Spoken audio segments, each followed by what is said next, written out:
have a mantra for you. It solves all your problems. And it starts with a story.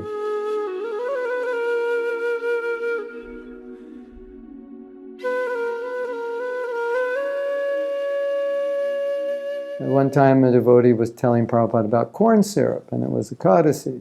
And it's not corn itself, it's syrup from the corn. And the devotee was saying, we shouldn't take this because it's a codicy. And Prabhupada said, don't be fanatical.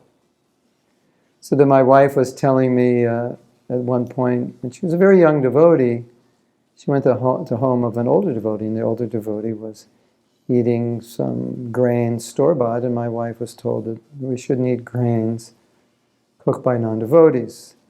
And she asked the devotee, why are you eating this? And the devotee said, don't be fanatical.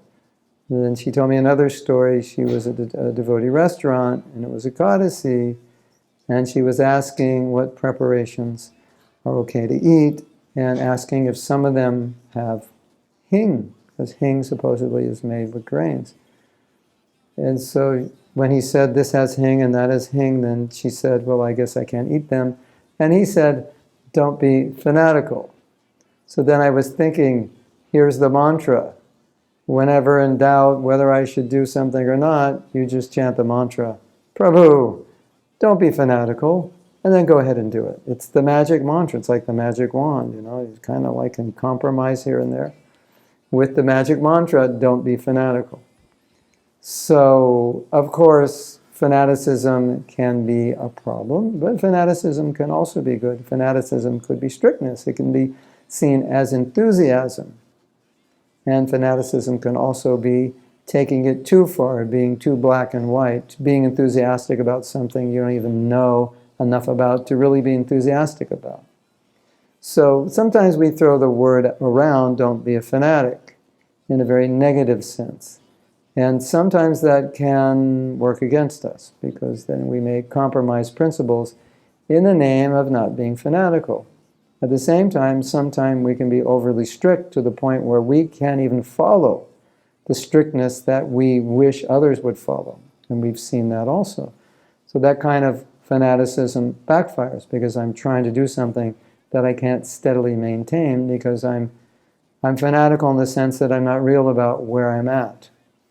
So I think one of the best things is, if I can't do something because of my own weakness, I really shouldn't write it off and say I shouldn't be fanatical. Maybe it's better just to write off and say, maybe I'm not as strict as I really would like to be or should be, and maybe I'll get there.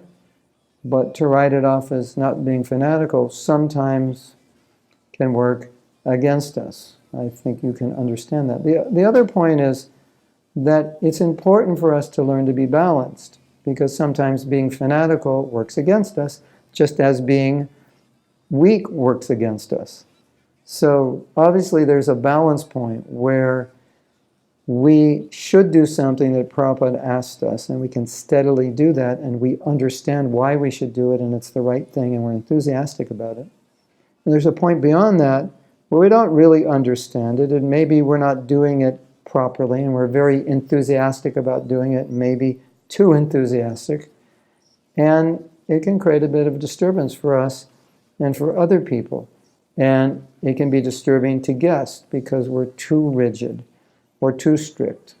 So sometimes we find devotees overly rigid. It's okay for them if they can do it, but then they want everyone to be that way, and it alienates people who aren't ready for that or capable, or it alienates people who think this person is fanatical. Now, another problem with fanaticism is, if we're young or young devotees, we don't really know exactly what we're going to be like in 20 years. And sometimes we think the way we are after a year is the way we're going to be after 25 years. But we'll just be more of that way. We'll be better. We'll be more strict.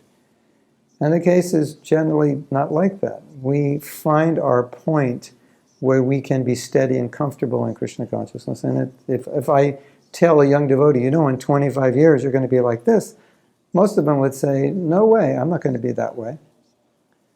but in fact, they would be that way. So they tend to become fanatical simply because they can't visualize the future.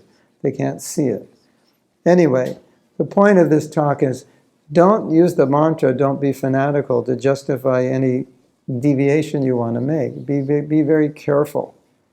And if you do adjust because of your condition, it's always important to understand that right now I'm adjusting, but I know in the future I want to follow this better. If in fact it is something that we must follow, and you're throwing the don't be fanatical mantra at it, but you really know you need to follow it, then just admit it, admit your weakness, and acknowledge that this is something that I have to get up to the standard and be able to follow.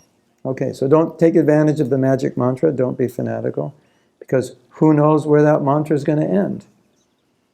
Hopefully it doesn't end in the lower planets, but you never know where it could end.